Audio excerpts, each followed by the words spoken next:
દેસાઈ સુરેશભાઈ છગનભાઈ, ગામ લોરવાડા.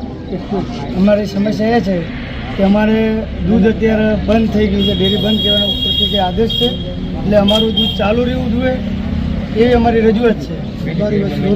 રબારીવાસ લોરવાડા ગ્રાહક પણ જોડે છે એમ, અને પાછળ ઘણા બધા ગ્રાહકો છે, એ બધાએ 1500 થી 2000 લીટર દૂધ આ મંડળીમાં આવે છે. આ મંડળીને કે ભાઈ ઉપરથી એવો આદેશ કરવામાં આવેલો છે કે બંધ કરી દીધેલ છે, એટલે અમારે હવે ગ્રાહકને કઈ બાજુ જવું એવી પણ અમારે હવે સમસ્યા આવી ગઈ. બંધ કરી ત્યારે તમને જાણ કરવામાં આવી?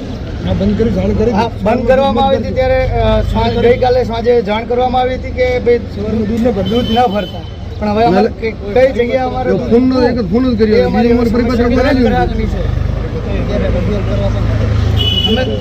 અમે સાહેબને રજૂઆત કરવા આવેલા છે દરેક ગ્રાહક.